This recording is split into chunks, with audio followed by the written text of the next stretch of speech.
আসসালামু আলাইকুম রহমতুল্লাহি ওবরাকাতু। সম্মানিত শ্রোতা বৃন্দ, এটি হচ্ছে মসজিদে কোবা। নবী করিম সাল্লাল্লাহু আলাইহি ওয়াসাল্লাম মক্কা থেকে মদিনা হিজরতকালে মদিনার প্রবেশের পূর্বে এ কোবা নামক স্থানে নবী করিম সাল্লাল্লাহু আলাইহি ওয়াসাল্লাম অবস্থান করেছিলেন। আর হিজরতকালীন ৮ দিন সফর করার পর এই জায়গাতে নবী মুহাম্মদুর রাসূলুল্লাহ সাল্লাল্লাহু আলাইহি ওয়াসাল্লাম 14 দিন যাবৎ অবস্থান করেছিলেন।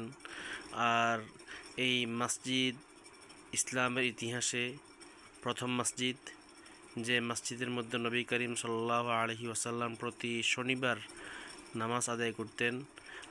হাদিসের মধ্যে আসছে যে ব্যক্তি এই মসজিদের মধ্যে এসে মসজিদে কোবার মধ্যে এসে যে ব্যক্তি 2 রাকাত নামাজ আদায় করবে, আল্লাহ তাআলা তাকে একটি উমরা আদায় করার তাকে সওয়াব দান করবেন। এটি হচ্ছে মসজিদে কোবা। আর এই মসজিদে কোবাবাসীদের জন্য নবী করিম সাল্লাল্লাহু আলাইহি ওয়াসাল্লাম প্রশংসা করেছিলেন। এরপর আমরা যে মসজিদটা দেখতেছি এটা হচ্ছে মসজিদে কিবলাতাইন। এই মসজিদে কিবলাতাইন নবী করিম সাল্লাল্লাহু আলাইহি ওয়াসাল্লাম হিজরত করার পর 16 মাস পর্যন্ত বাইতুল মুকাদ্দাসের দিকে ফিরে তিনি নামাজ আদায় করেছেন। এটি হচ্ছে সেই মুসল্লা। আর নবী আলাইহিস সালাতু ওয়াস সালামের মনে বড় আশা ছিল যে নবী আলাইহিস সালাতু ওয়াস সালাম বাইতুল্লাহর দিকে নামাজ আদায় করবেন। এমত অবস্থার মধ্যে আল্লাহ তাআলা হিজরতের 2য় বৎসর রজব মাসে জোহরের নামাজের সময় এই মসজিদের মধ্যে জোহরের নামাজ পড়াকালীন সময়ের মধ্যে আল্লাহ তাআলা কিবলা পরিবর্তন করে দিয়েছেন। এর জন্য এই মসজিদকে বলা হয় মসজিদে কিবলাতাইন। সম্মানিত শ্রোতাবৃন্দ, এই পর্যায়ে আমরা মদিনা জিয়ারাকালে আমরা আগমন করেছি, উপনীত হয়েছি উহুদের প্রান্তে, উহুদের ময়দানে। যে উহুদের ময়দানে নবী করিম সাল্লাল্লাহু আলাইহি ওয়াসাল্লাম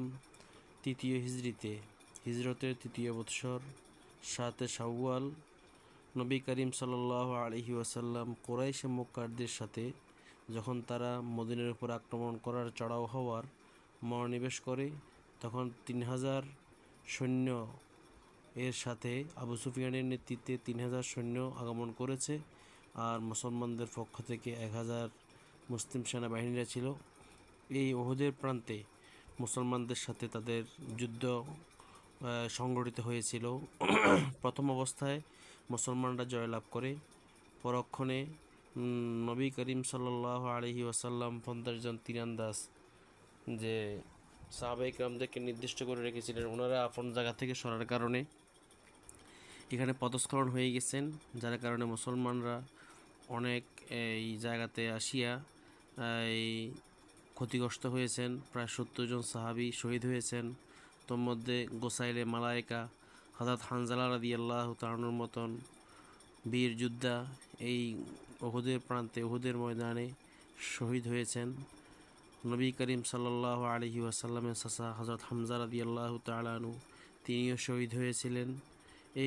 এভাবে এই জায়গাতে প্রায় 70 জন সাহাবায়ে কেরাম যেখানে গাড়াও দেওয়া আছে, এরা এখানে শায়িত আছেন, যাদেরকে শুহাদায়ে উহুদ বলা হয়।